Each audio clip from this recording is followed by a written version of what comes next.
evening. My name is Michael Randolph, and I'm the CEO for the Center for Nonprofit and Community Development.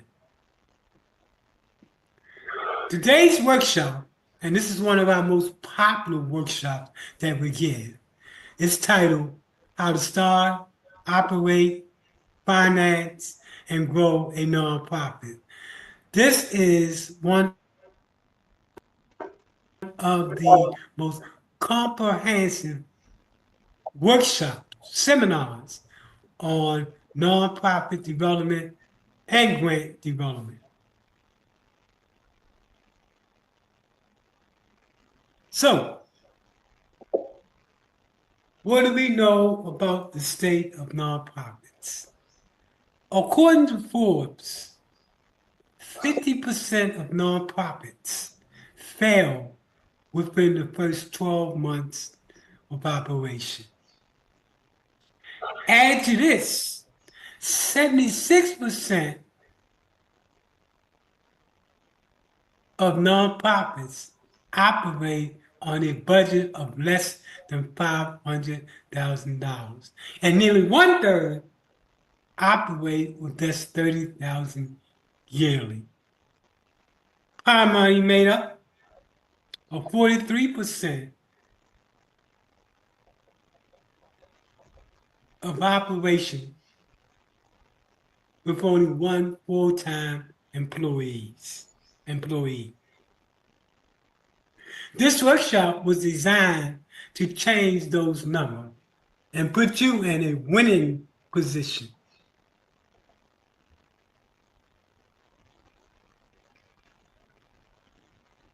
So this brings about our mission, looking at those numbers. So what do we do? And what is our primary mission? Our mission is to strengthen organizations that strengthen communities, be it a neighborhood, be it a particular group in the community, and a group that's as part of the community, whatever the case might be, we strengthen organizations that strengthen communities. We put them in a winning position so they don't become part of those numbers, in which a lot of nonprofits that's out there operating with no employees or only one employee. We have a whole list of professional workshop and services that we provide, including grant writing, business development, project development, putting together SWOT analogies, doing feasibility studies, government procurement, and preparing the paperwork for nonprofits to start their own 501c3, to name a few.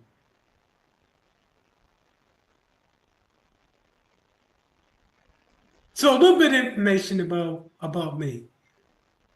So I've been in the work of nonprofit development for well over 30 years. I started as a community organizer, and from there I went into program development. From program development, I went into training and grant and funding development, to strategic and tactical planning, to where we are today. The picture that you're looking at is a picture of me giving a lecture at the University of South Florida on community development, economic development, and nonprofit development. There was a group of grad students.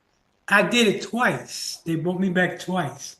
And in Baltimore, at John Hopkins, back in the day, I did a workshop on community development, funding development, and economic development. So I've been around for a minute.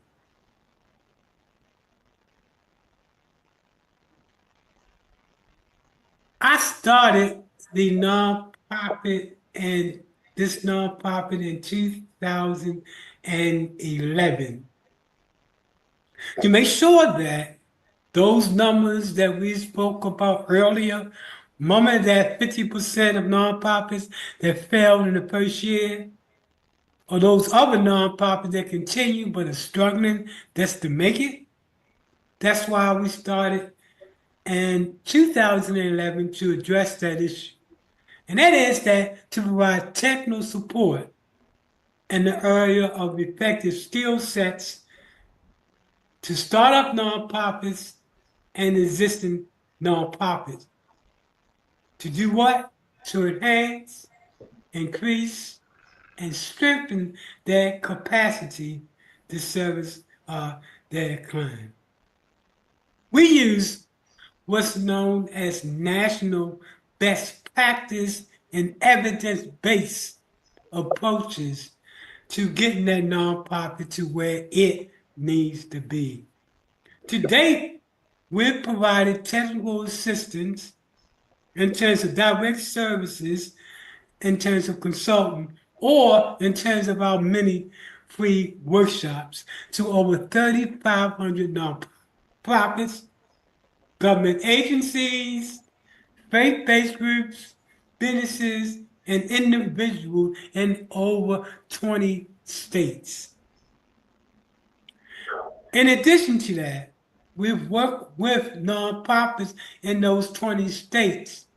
We've worked with over 300 nonprofits in those 20 states to get their nonprofits started by providing them with the paperwork necessary to start that nonprofit.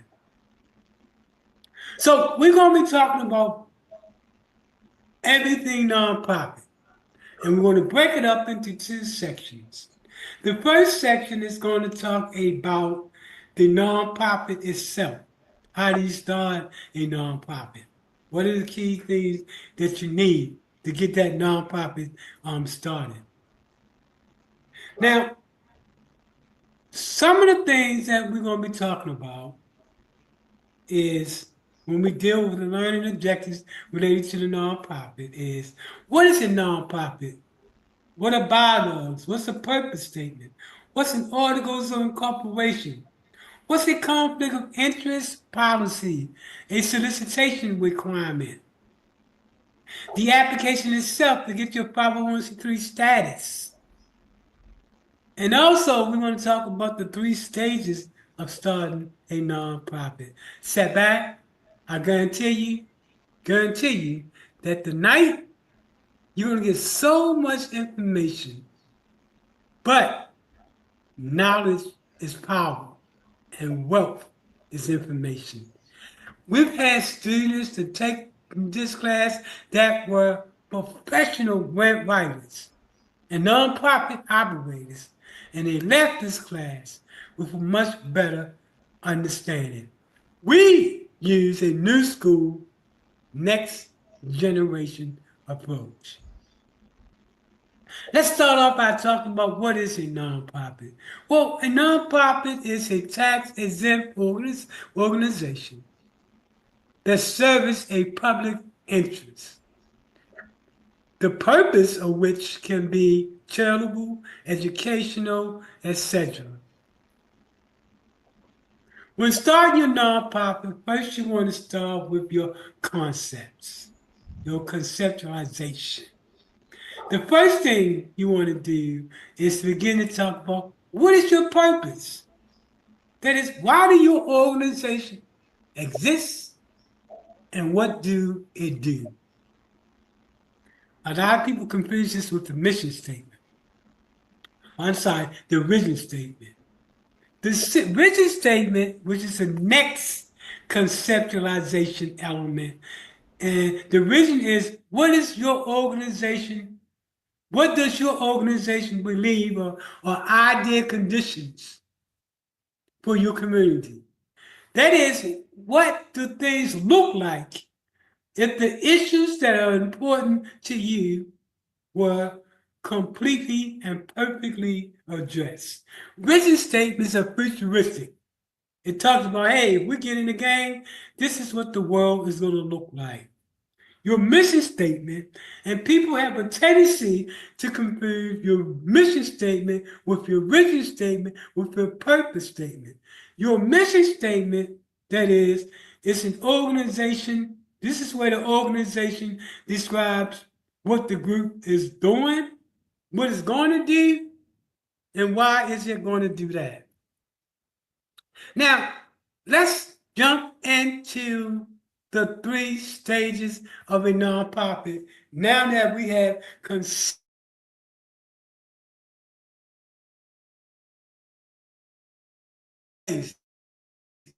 created the mindset now to start the nonprofit. And there are three stages to a nonprofit, contrary to popular belief. There's so many nonprofits that get started, and again, it goes back to that number, 50% that fail within the first year because they don't go through the three stages to be successful. Let's get started. Stage one, the beginning. Well, and we call this the emerging stage. This is when you're putting together your bylaws. And your bylaws are those, that document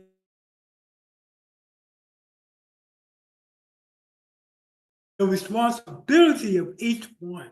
So everybody know what they're supposed to be doing. The president, for example, the secretary, the treasurer, and on and on. All board members know what their responsibilities are and how you operate as an organization. It sets the laws for your organization.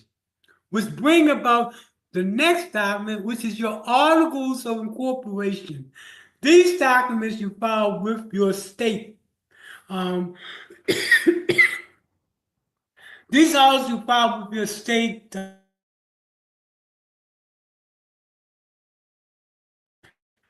And the articles of incorporation is when you talk to the state that, hey, look, we want to be sanctioned as a nonprofit to operate in the state. For example, in the state of Florida, you will register with the Florida Department of State. That's where you will file for your organization document. Your article of incorporation deals with.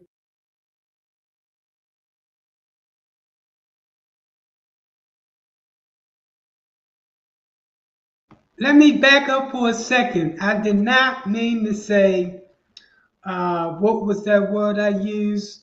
That you're going to be sanctioned. I didn't mean sanctioned. I meant to say you're going to be recognized. That's what's happened when you're doing back-to-back classes. For the last 2 weeks, I've been doing 2 to 3 classes on some subject matter related to nonprofit and business development. How long you're going to be in existence. It talks about your purpose, why you're doing what you do. Your articles of incorporation set the whole dialogue and structure of your organization. I give a whole class on articles of incorporation. The next thing you want to do is to get your EIN number. That's your Federal Employees Identification Number. Once you've done that, the next thing you want to do is to file for your 501c status. That's called the Form 10, the 1023. And you file this to ask the federal government to give you exemption from filing taxes. You can also get exemption from filing taxes by filing with the state, known as state exemption. Majority of the state do have state exemption, where you get exemption from paying sales taxes. The majority do, but a few of them don't. I think about 3, maybe 4 don't. The other thing is that all charitable organizations must file what's known as a permit to solicit donations and funds from that particular state. and also to get your license to operate as a nonprofit. A lot of nonprofits are operating, but they don't have their license to operate as a nonprofit. They file with the state to be recognized as a nonprofit, but they haven't actually filed with the state to ask them to operate as a nonprofit, and this is what we call solicitation. And of course, you want to get that EIN number. Your 501c3, you want to file that because then you want to be able to actually get people to donate. And you want to get people to donate through your 501c3, and you don't want to pay sales taxes. That's why you file that state exemption exception. Again, this is stage one, the emerging stage. Stage two. Stage two is known as the intermediate stage. This is when you begin to put together your human resources needs. This is also when you begin to put together your board training. Now, I should have mentioned in stage one, it's also when you begin to put together your board of directors. That's when you find your articles of incorporation. That's when you begin to say, hey, here are the entities that run the organization, known as the board of directors. Now, in stage two, once you got that board set up, then what funders want to see is how often is your board getting training to make sure they stay up to par. The other thing you want to do in your second or intermediate stage is to put together your policies and procedures, be it your board of director orientation manual, your financial manual, your employee manuals, and your conflict of interest, and I can go on and on with that you have to have together. And then finally, you want to definitely have your staff together. What are your staff needs? Who is it that you need to be able to staff the program to bring about your vision and your mission? And finally, let's get to stage three. Stage three is also known as the advanced stage. This is when you have in place your organization operation, your program development, your front-end development.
You're growing the nonprofit. This is where we got talk about your SWOT analogy. We'll talk about it a little bit later on. Your SWOT analogy looks at how do you grow your nonprofit. Then you want to have put together your financial management system. You have to be accountable and credible and transparent when it comes to money that come into your organization and what you use that money for.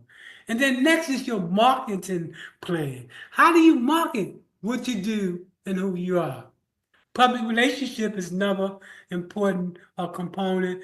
And then your online presence and your visibility is also a key component. While this is not unlimited, it is some of the key components that you want to have together on your during your advanced stage. I must say that technology is another component that you have to have into place. Technology in general, and specifically the use of artificial intelligence. Okay, now we've gone over that. We've gone over the different stages of a nonprofit, and now let's start to talk about, okay, since we had that together, how do we put together the money to get the funding? And how do we make sure that our organization is ready to get the moolah, the money, the cash?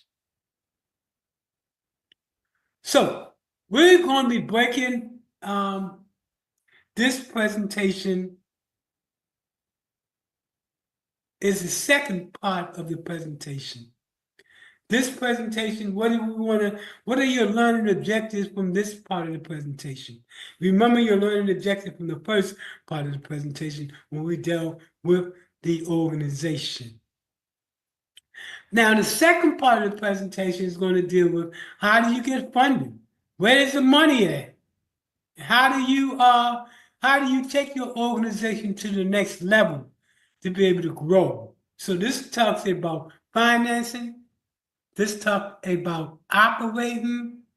This talks also about how to grow your nonprofit.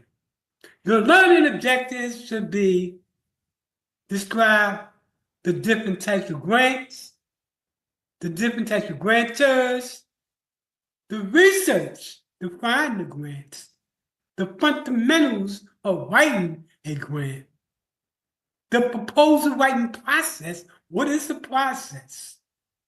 You also should begin to have some thoughts about how do you create your organizational structure. The other thing I want you to leave away from after this section is you should be able to identify grant terms. And then finally, you should start to think about what are my next steps? Am I really built for doing a nonprofit? And can I survive being a nonprofit?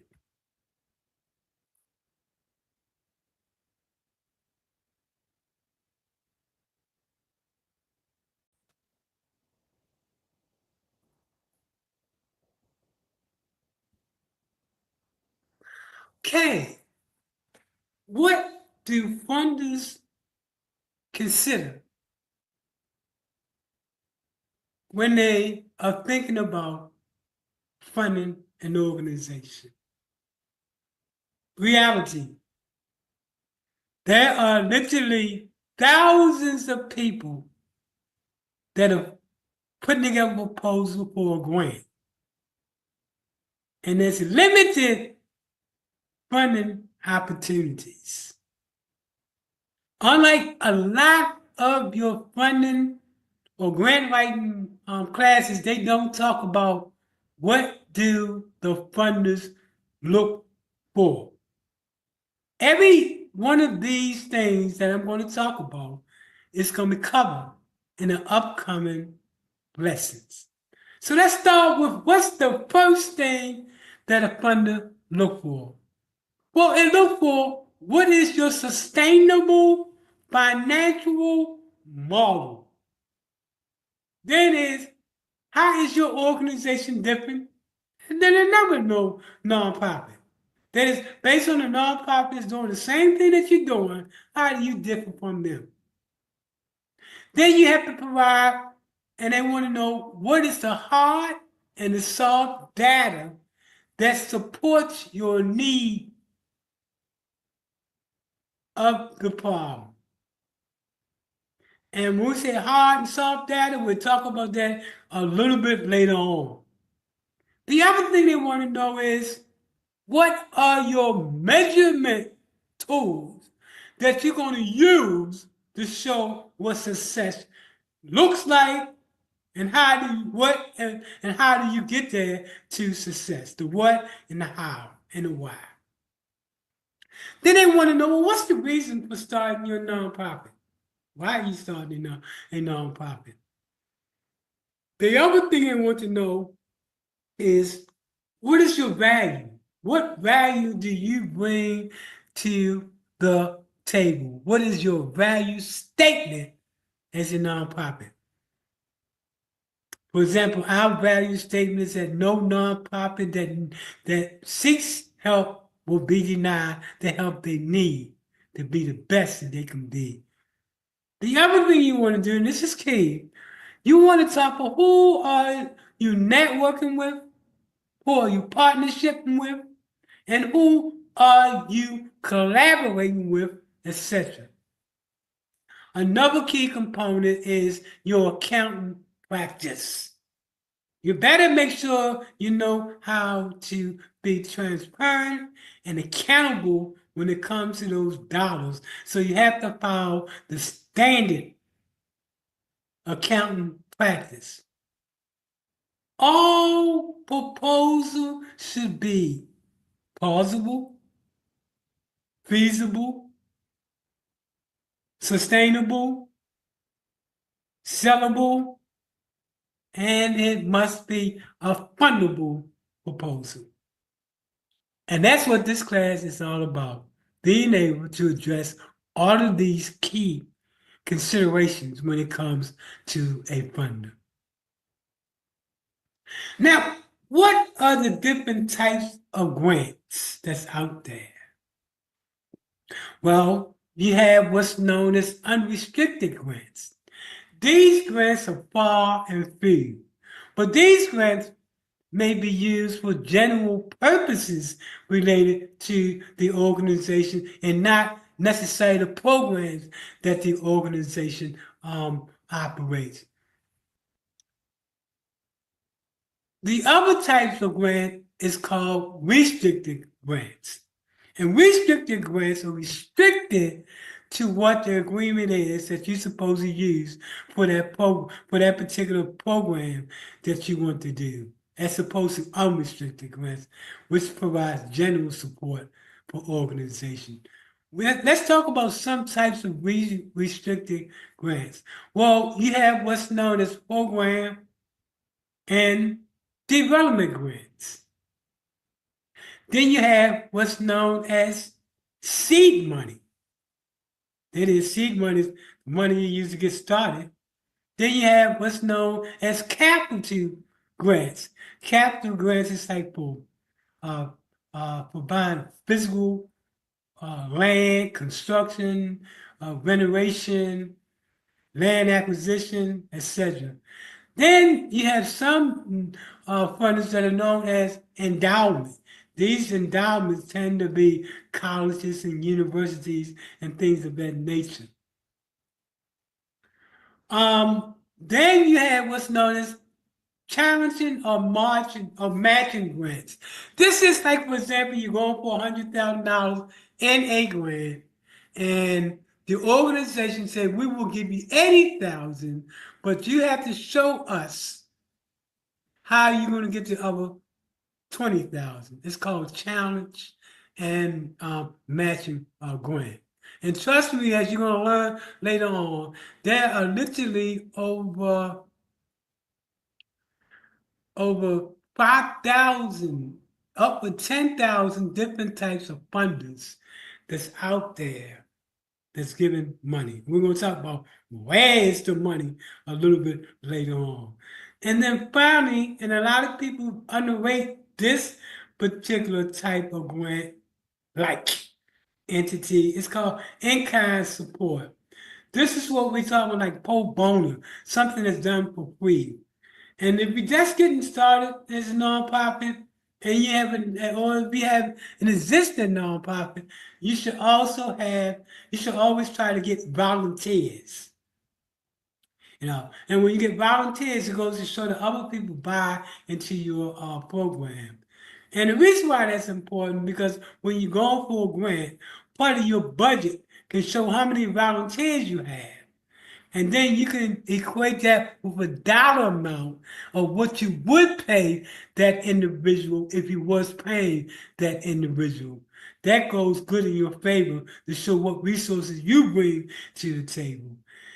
In-kind support can also be like a lawyer that volunteer time to your organization, and normally this lawyer get paid $50 an hour, and they commit to doing at least 400 hours a year with your organization. You can calculate that in your in-kind support section. Or the accountant decide to provide pro bono work, and that accountant might normally pay $200 an hour. So I think you get what I just what I'm saying.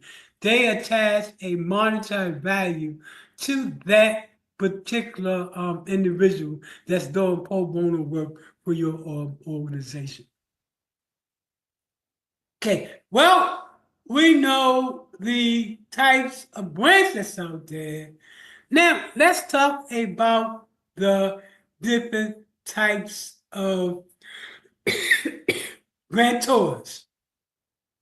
And we're going to talk about in the different columns. The first column is going to be known as your resource. The second column is going to be known as what are the advantages of going after that particular funder. And then the final column here, column 3, is going to deal with the disadvantages. So let's talk about the different types. The first is the individual. They by far give probably the largest amount in a lot of cases is individual. They give a very large amount of money, your friends, or people that buy into your organization. They tend to be also repeated. So these are what we call individuals that give money. It's a large resource of giving. They are ongoing resources that one can build on. And once they start giving, they also become an advocate. There are also disadvantages to that, and that it's hard to generate that it's hard to generate unless your board-based service appeal. You have a board-based service appeal, so it's hard unless you have a board-based service appeal. And then you have what's known as your family and community foundations. I'm gonna go a little bit fast and not read each one of these items.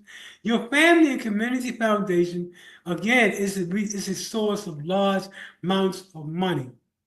The problem is they start up the startup funds. They give only startup funds, and there's a lengthy process, but it's doable.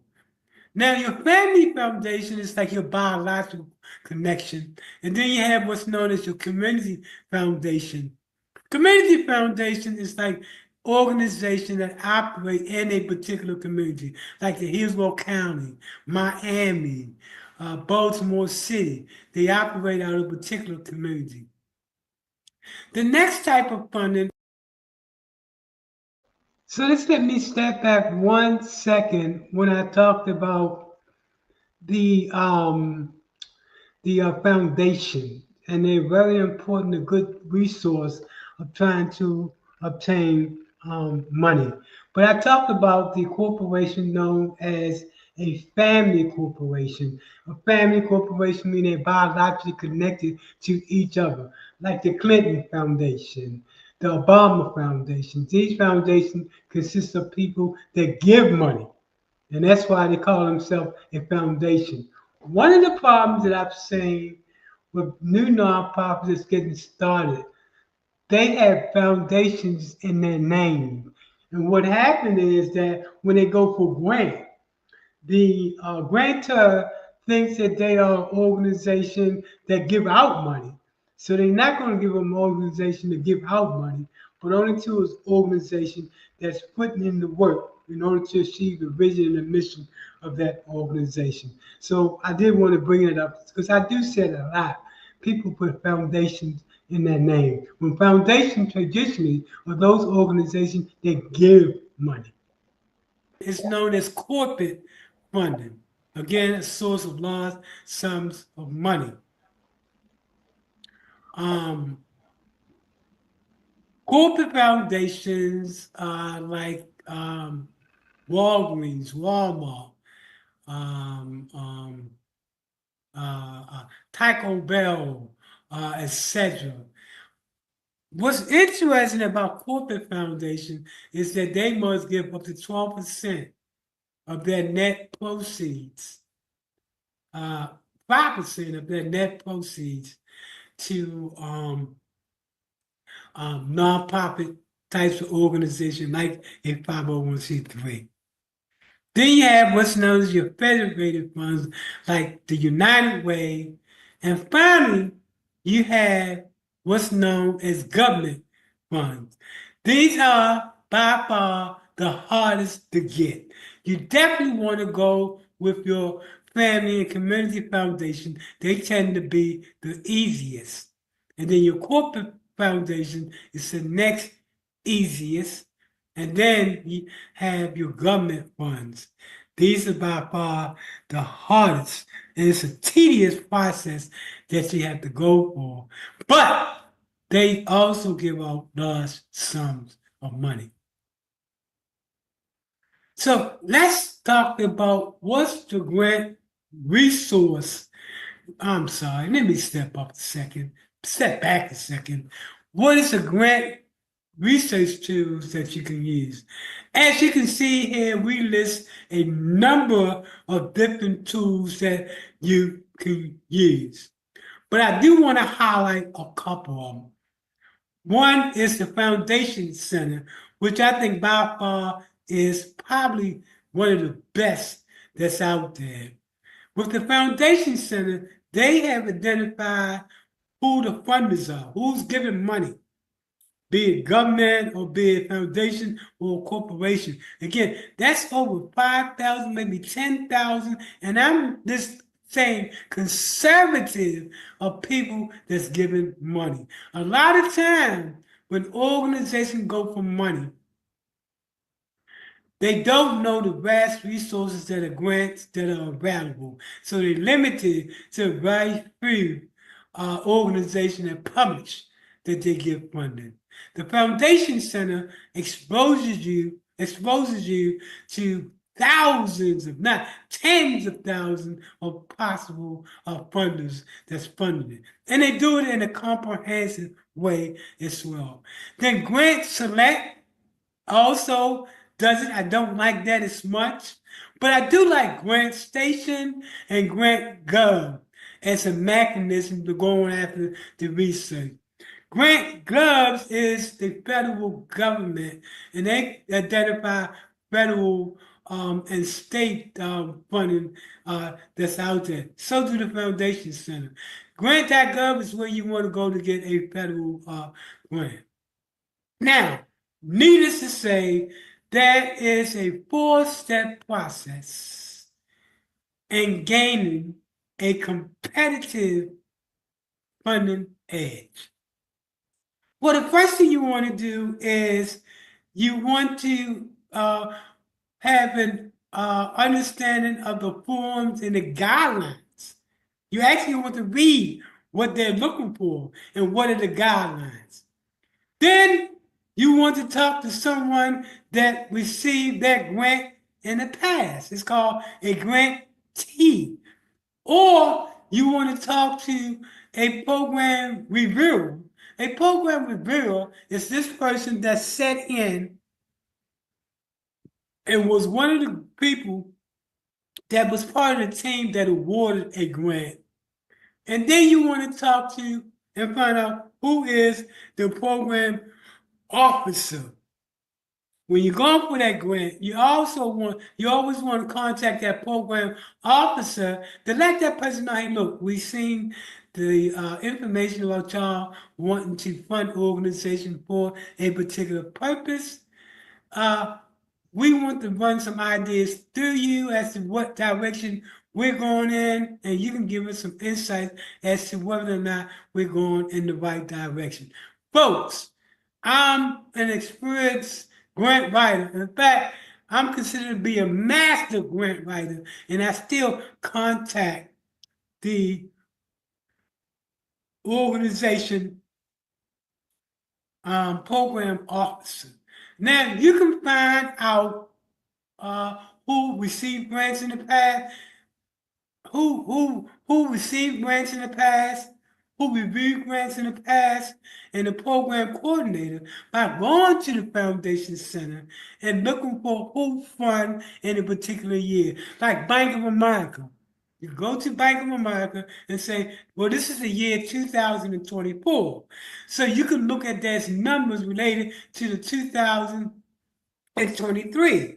You can say who was some of the groups that they funded and who was the group that sat on the team to award the grant. And of course, you want to look for the most recent program officer in that particular organization by going to the Foundation Center. Whoa, that was a lot.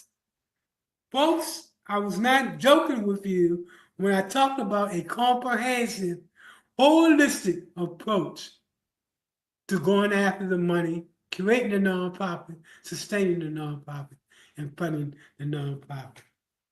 Well, if you made it this far, you really, really, really want to go for the money and be successful. This next part of the workshop is going to deal with the problem. What is the problem? How do you articulate what the problem is? If there is no problem, there is no money. Now, some people call it a problem statement. Some people call it a need statement. So different people call it different things. Again, let's talk about the different components. It can be a problem statement, a need assessment, etc. Well, your problem statement or your need statement represents the reason behind your proposal. It should specify the conditions in which you plan to change. It should have at least some of these, and I'm not going to read all through all of these, but it should be supported with evidence such as statistical facts, expert views, and training. It should clearly convey the focus of your project in the early narrative. You should be able to establish the importance and the significance of the problem. Then you want to demonstrate that the problem is feasible and manageable to solve. The other thing you want to do is to indicate how the problem relates to your organizational goals. And you should be able to demonstrate the need for your methodology.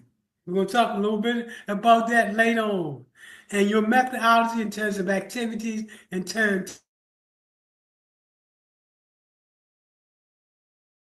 and time, gather data necessary to support a need statement or a statement of the problem.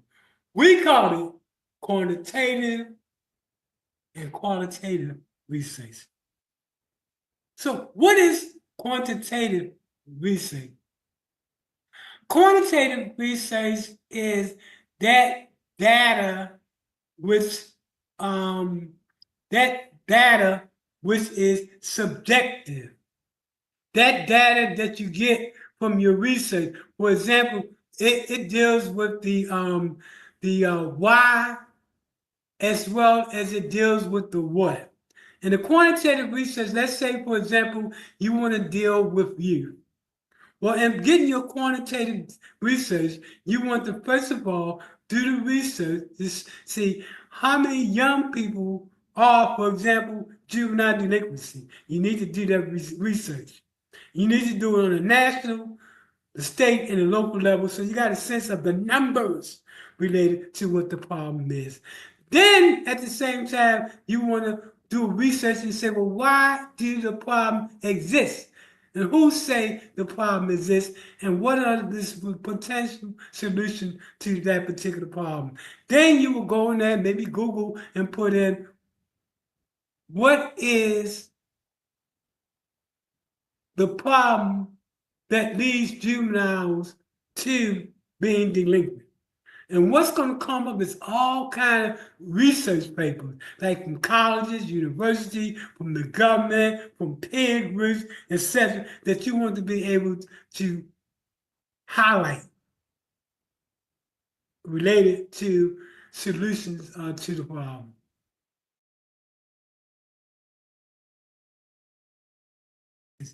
Qualitative research is that subjective research. This is where you bring people together to do like a focus group, maybe do interviews with individuals, you get their assessment as to what is the problem and why is the problem. In the case of juvenile delinquency, you bring together a group of youth, at-risk youth, and begin to ask them questions. So they can answer questions, so you know you're heading in the right direction related to the solution. Finally, basically, quantitative research is subjective. I'm sorry, quantitative research is objective, and quantitative research, let me back up, it's been a long night. Quantitative research is objective, and qualitative research is subjective.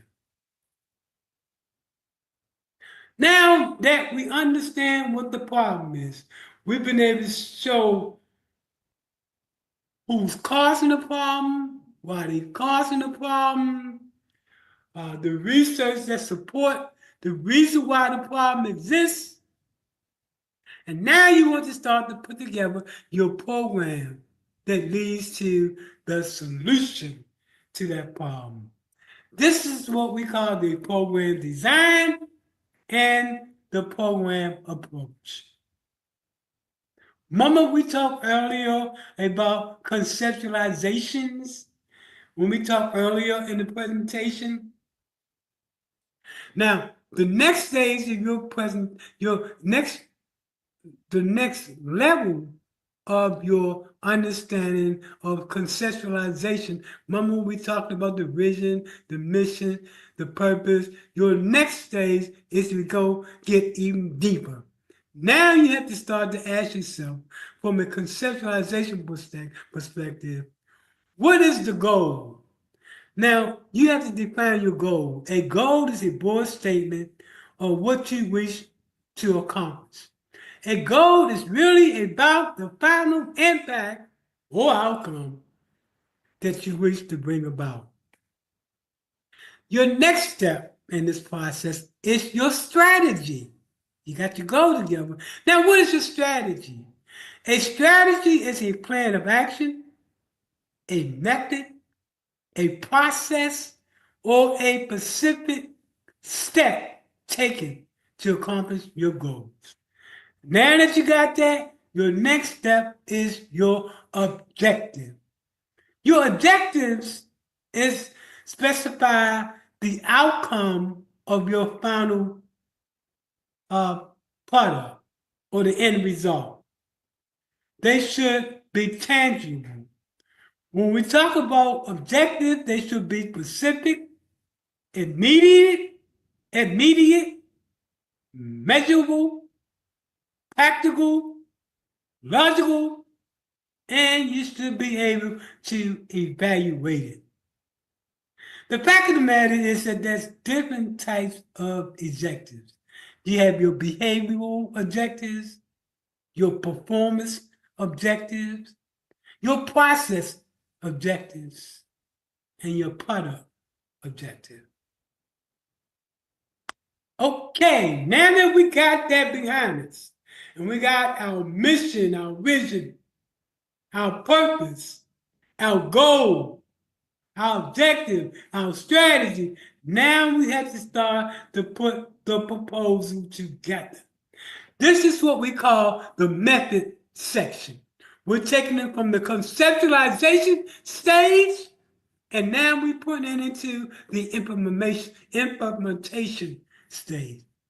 Well, what is the method section? Well, this section describes your project activities in detail, indicating how your objectives will be accomplished. It should include at least some of the following, and I'm not going to list all of them. First of all, it should have a description of how you will accomplish each of your objectives. It should have a description of your personnel need, your staffing requirement, qualifications, and job description. Also, a description of what facilities do you need, what equipment, and what materials do you need as well. It should also talk about how will the program be administrated. How will it be coordinated with your other activities? What's the scope of your activities? And it should be reasonable and done in a reasonable time manner. So these are some, and you can read the rest when I send the presentation of the others. Now, let's start to break down the proposal again. Proposal, the introduction. The introduction is a credible statement that describes your professional and organizational qualifications and establish the significance, of your idea. Conclusion. Well, every proposal should have a concluding paragraph or two.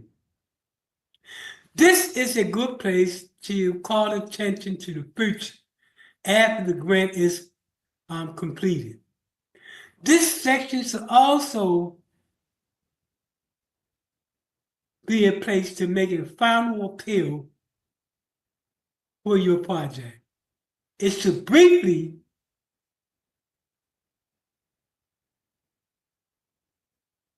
it should briefly retard what your organization wants to do and why it is important. Underscore why your agency needs the funding to accomplish what it does. Also, don't be afraid at this stage to use a bit of emotional appeal. If your mother that lost a child out there to violence, in this section, you would say, I started this organization not because I want to, but because of a pain that's so deep of a mother that lost her only child. It is only in this section, the conclusion, that you can make an emotional appeal. Folks, I suggest you make an emotional appeal. Okay, let's talk about how you plan to disseminate the information. How do you plan to get that information out there? I can't overemphasize the need for using artificial intelligence to help you with this. Now, you can let's talk about some of the ways that you can do. You can get information out there. Well, you got your newsletter or your project newsletter, your conference or seminars if you're going to do that, your website, your social media, all phases of your social media. That's why you definitely want to use ChatGPT and artificial intelligence. You want to show your demonstrations. You definitely want to use ChatGPT and artificial intelligence. We're going to talk about how that plays into your nonprofit now and how this can take you to a level that puts you on the same plane as with as with an organization that's been around forever. And those organizations, a type of organization that you're going to be competing with for funding. So we're going to talk about ChatGPT and artificial intelligence. You also, any speeches that you've given on behalf of your organization, you want to definitely make that as part of your dissemination as well as any press release. Okay, now let's get to the appendix. Well, what should be attached to the last pages of that particular grant proposal? First, any news articles about your organization, any certificates that you may have gotten, a list of your board members and members in your offices with title, your recent annual report, your organizational physical report, your past success story, and letters of support, as well as resumes. Appearance. You want to make sure that you are following the format that the grantor has asked you to follow. That's why it's important when you're looking at that grant proposal, you go into that section that talks about appearance and format that they want you to use.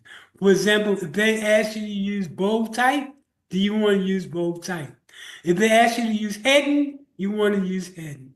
If they ask you to number that particular proposal, you want to number that particular proposal. If they're asking you to use Rome, time Rome's in terms of fonts, you want to use that. If they're asking you to use white space that is double space, you want to do that as well.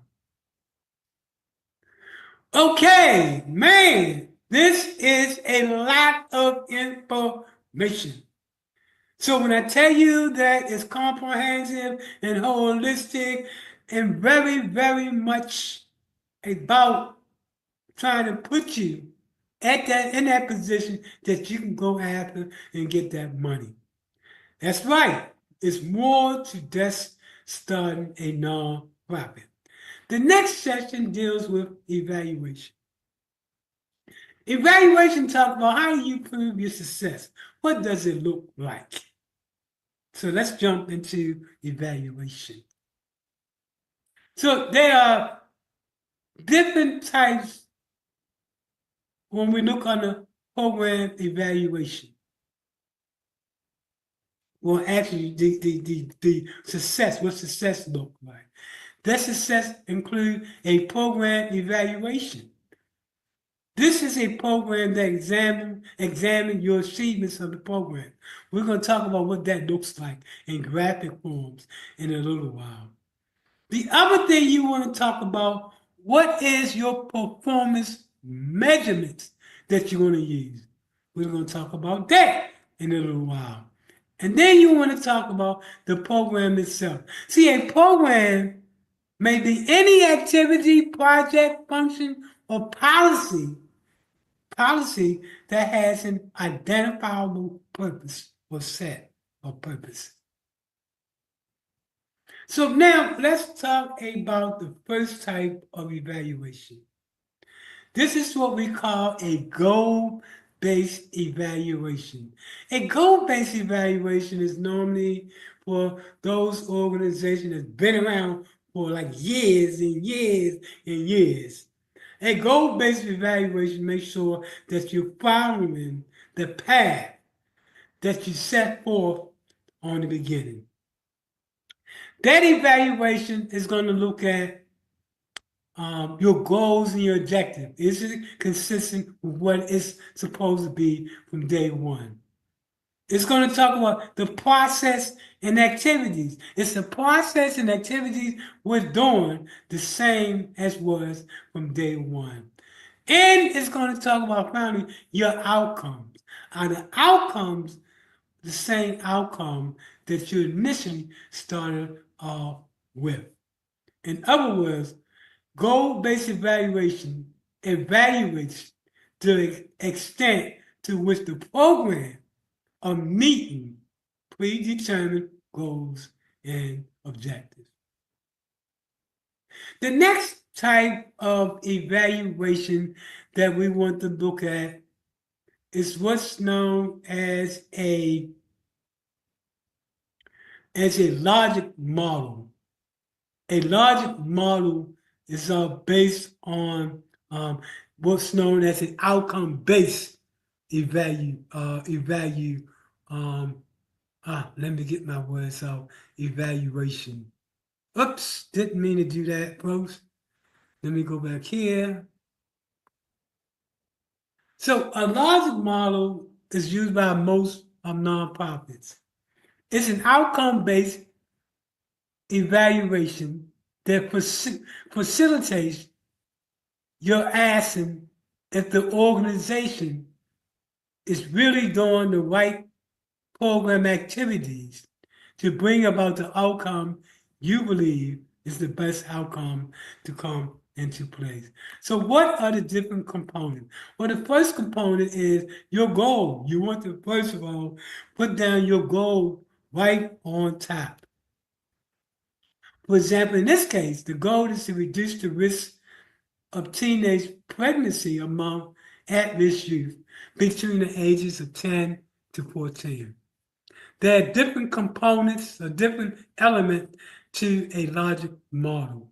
The first part of the logic model is known as what are your process objectives? Or in other words, what is the what in your organization? The second is what are the activities that you plan to do? Or in other words, the how to your organization. The next section is what is the responsible parties? In other words, who does what? The next is what are your expected outcomes? Or in other words, the why. The next column indicates your program measurements or the evidence to prove of what you say you're doing, what you do. The next is the data resource or the where. Where is the data to prove what you say you're doing? And then finally is the time measurement. This is the when. When are things supposed to be done? Like if you're going to do it in a year, you're going to say, this is going to be done in 3 months, and 3 months on up to a year. And then finally, the last type of evaluation is what's known as a process-based evaluation. Process-based evaluations are geared to fully understanding how the program works. How does it produce the results that it does? And it's broken down into 3 columns. First is when you articulate what is the community problem or need. And then next, what is the specific intervention that you plan to bring about? And then finally, what is the outcome that you plan to bring about? These collectively talk about a process-based evaluation. A process-based evaluation shows every step that must be done in order to bring about the change that you're trying to bring about. Okay, wow, man, wow. Now we get down to the organization. And talking about the organization, we're talking about how do you grow as an organization? What are the things you need in place to grow as an organization? Mama, we talked about the workshop deals with how to start a nonprofit, how to finance a nonprofit. Now we're going to go to how to operate a nonprofit and how to grow a nonprofit. So this is where we're talking about organizational capacity, the why, the who, the what,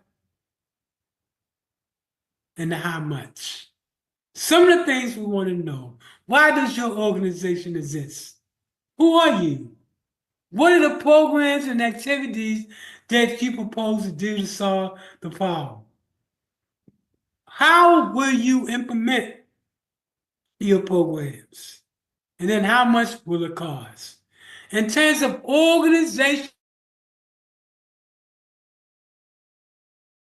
the real money, you should have in place your policies and procedures. We talked earlier about those policies and procedures. Your staffing requirements, your funding sustainability, your physical control, accounting practices.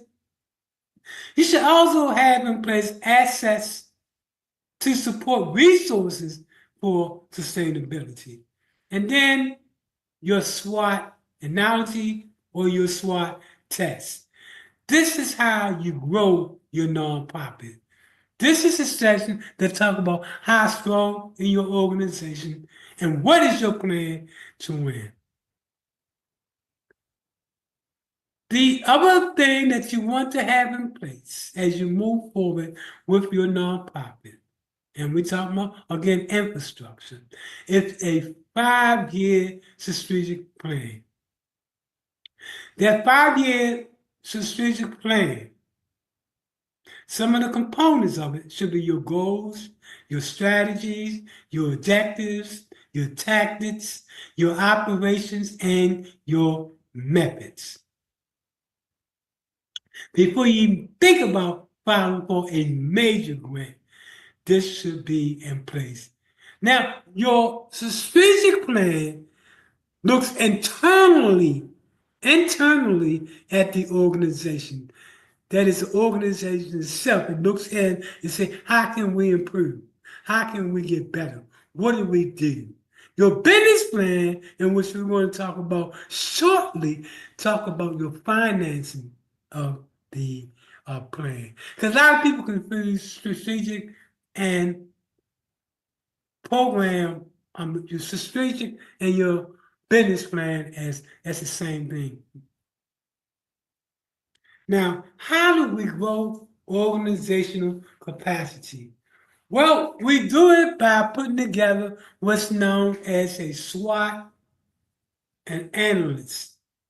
And this is what we call, this is a strategic planning tools to evaluate your strengths, your weaknesses, your opportunities and threats involved in a project or in a business venture.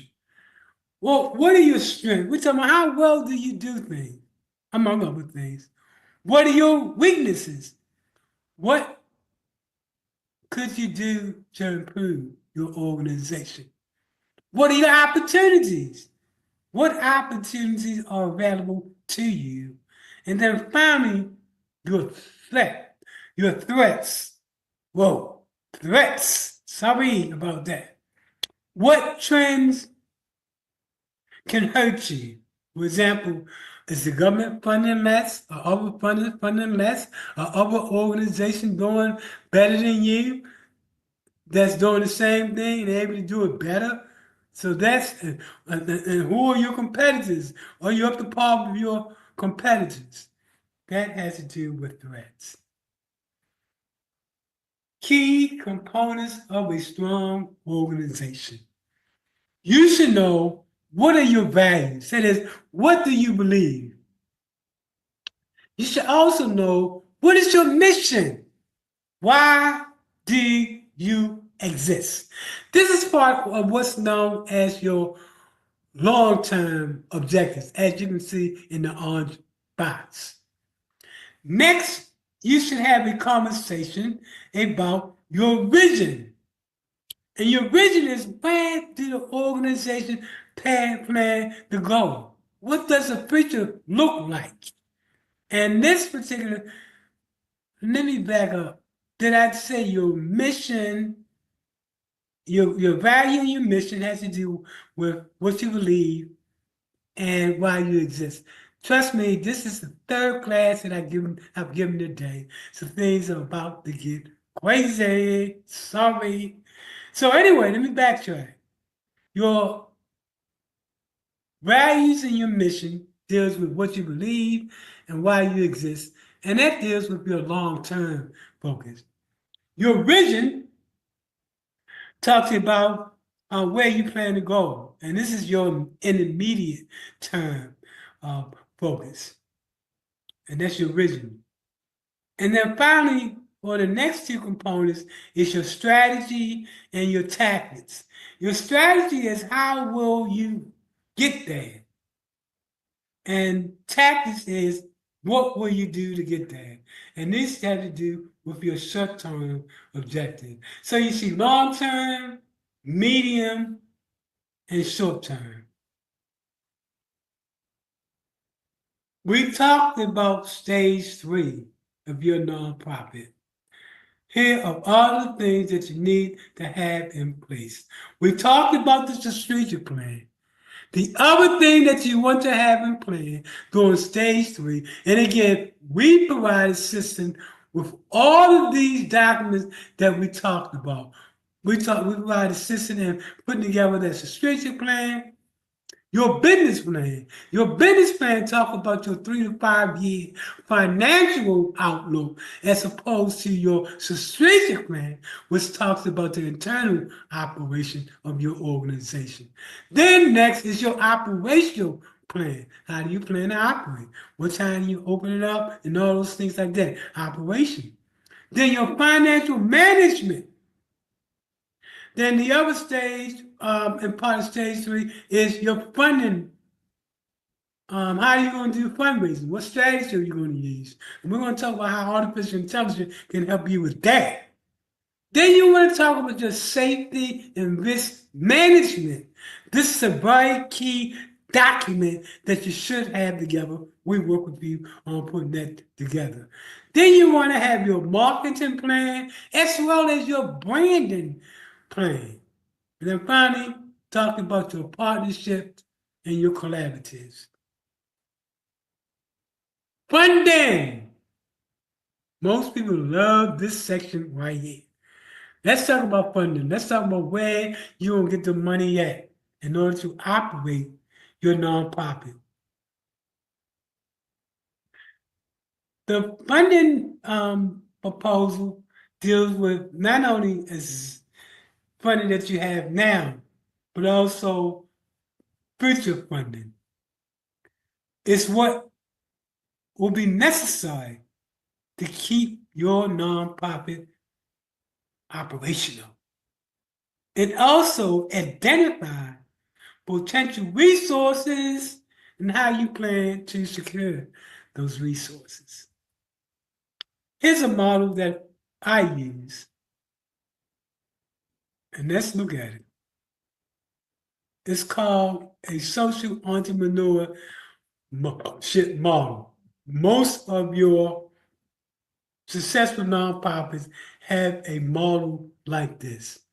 And what are we talking about? We're talking about the ability to fund the future of a nonprofit through a combination of earned income, your own business, charitable contribution, grants, and other public sector subsidies. In other words, money from the government. The earned income is used to pursue social objectives by simultaneously seeking both financial and social return on your investment. Let's talk about the 4 columns. The first column that you want to put together has to do with your resource or your revenue. In other words, input. How is money coming in?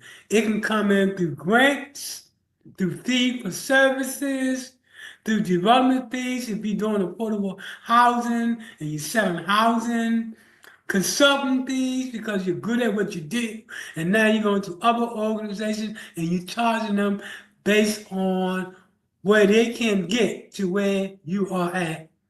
Then you want to do your own, talking about owning your own business as a nonprofit, and you can, as long as it's within the mission and vision. For example, if you're a youth organization, you can start a t-shirt shop. I know a nonprofit in Tampa that did that. Ice cream shop. same organization did an ice cream shop in which they hire youth to run it and to bring in different revenue. So it's a lot of ways that you can bring in money to start your own money, to start your own business in order to generate what's known as earned income. Earned income is money that you earn as opposed to money that you get from the government and foundation. And then next, you can also use other ways of bringing in money as well. Next, you identify how you plan to bring in the money, the input. Now, the next section under that is called output. That is, what is the money going to be used for? In this section right here, they're using it for program, employment program, public safety, youth program, community building, affordable housing, community mapping, and neighborhood revitalization. Your output might be different depending upon what you want to accomplish. The next column we want to look at is known as your outcomes. What's going to be the outcome of everything that you're doing? In this case, they saying that, well, we're going to increase employment opportunities in the community. We're going to increase affordable housing.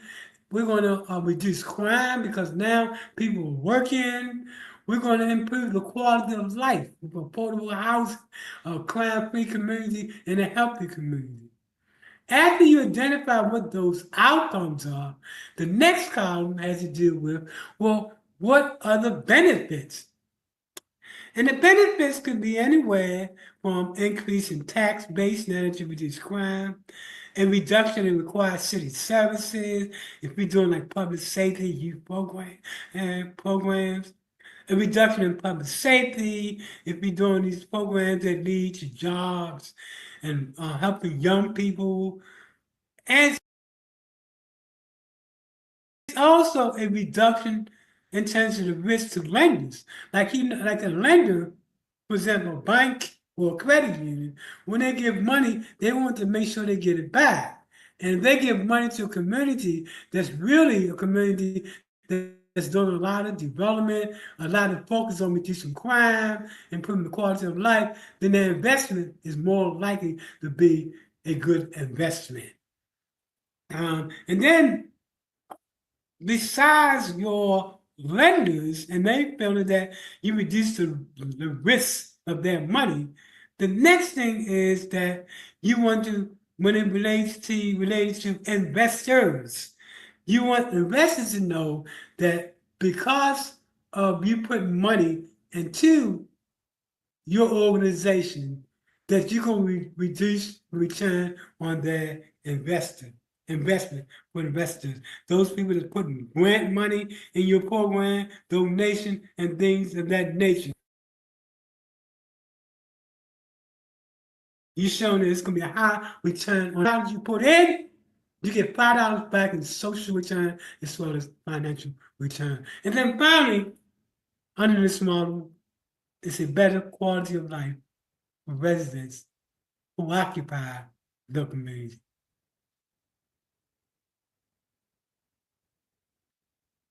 The budget. We're getting close to the end. The budget, the numbers. Well, let's talk a little bit about the budget, this briefly. By the way, we give an extensive workshop on putting together a budget and things of that nature. Well, a budget is more than just a statement of proposed expenditures. It's also an alternate way of expressing your project. There are different types of costs associated with your nonprofit. The first is direct costs, the costs that are line items in your budget. Direct costs. These is the costs that are not directly listed in your budget, yet the cost is also incurred for your organization. For example, your direct costs will probably be hiring a counselor for your organization for youth. Your indirect costs will be hiring a lawyer to make sure that your organization is legally protected, or hiring an accountant. That's an indirect cost as opposed to a direct cost. And then that's what's known as cost sharing. It might be a situation where three nonprofits get together and they share the cost of that particular grant. And then finally, in kind. We talked about that earlier, pro bono work. This is the costs that do not require cash outlay, yet will be cost real dollars if you had to pay for it yourself. Some funders, in fact, most funders, require that you do a budget justification narrative, in which you explain every dollar that you're asking for and why you need it. Now, and this is next to the end. How can artificial intelligence help your organization as a nonprofit? I must say that artificial intelligence and ChatGPT is doing the impossible for my nonprofit. First of all, it reduced the number of staff that I need to have, because now I can get artificial intelligence to use it to do what I need, to be my salesperson, my secretary, and then this goes on how you can use artificial intelligence. So let's talk about some of the ways that you can use artificial intelligence. Most funders are asking the question, how can you do more with less? Hence, artificial intelligence, because you no longer need the number of staff that you once needed in order to operate. So artificial intelligence can enhance fundraising and donor engagement. Artificial intelligence can help nonprofits analyze donor data, segment donors, and personalize messages. It can optimize campaigns and predict donors' behavior. It also can improve program delivery and impact measurements. What I mean? Artificial intelligence can help nonprofits design and implement programs, monitor and evaluate outcomes, and identify the best practice and scale up to successful intervention. It can also help streamlining operation and reduce costs. Artificial intelligence can help nonprofits automate tasks, optimize workflow, improve collaboration, and increase efficiencies and productivities. And finally, artificial intelligence can be innovating in solving problems. Let me back up for a second. It's getting really, really late. Artificial can help in innovating and solving social problems. What that means? Artificial intelligence can help nonprofits discover insights, generate new ideas, and create new solutions and tackle complex challenges.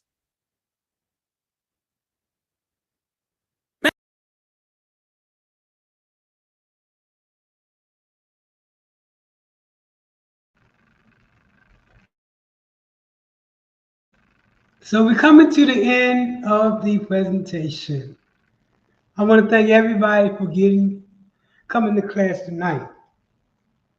I think one of the key things that makes our organization so successful when we're either writing a grant for a person or teaching a person to write a grant is the fact that I've sat on a number of review boards, whereas I was part of the team to evaluate what grant proposals got funded and what didn't. It's like the inside secrets when it comes to grant writing. Not only do I come to the table with showing you how to write that grant, but also from a donor's perspective, the people that's giving them money, to have you to think like they think. Thank you. We're at the end for taking part in the Knights of Class. We offer an in-depth class on how to write a grant. All those things that we talked about earlier. It's a 10-lesson course in anywhere from 4 to 6 weeks. Grant writers make anywhere from $20 to $200 an hour. This can actually be a side hustle for you, as well as a game changer if you're the head of a nonprofit. What funders want to see is that you got grant writers on board with your organization. So every time you go for a grant, you can show that we got a grant writer to start writing a grant. The other thing is that we prepared, as we stated earlier, the paperwork for your nonprofit to get started. Your articles, your bylaws, or your conflict of interest, all of those documents we can do for $275. We normally charge $450, but because you attend the class tonight related to the paperwork for your nonprofit, the Artists of Incorporation will do it for $275. But when you email us, and here's the information that you can email us, as well as the numbers you can contact us at. Make sure you mention that you took the nice class and you want a discount on the paperwork. Now keep in mind, the paperwork includes articles of incorporation, your conflict of interest policy, putting together the application for your 501c3, your bylaws, about 6 different documents that we normally to start your nonprofit. And you want to take our 10-week grant course, which is a different cost other than the 501c3. I hope this has helped you. I encourage you to stay in contact with me. We provide an array of different types of workshops. Last week we did a workshop on how to do a business plan, putting together a professional business plan. The week for that we did a workshop on how to do a strategic plan. The week before that, we did a workshop on artificial intelligence, ChatGPT, and the Web3, and changing the narrative in poor communities and uplifting nonprofits. Again, thanks again for attending the nice workshop. This will be the final workshop of the year for 2020.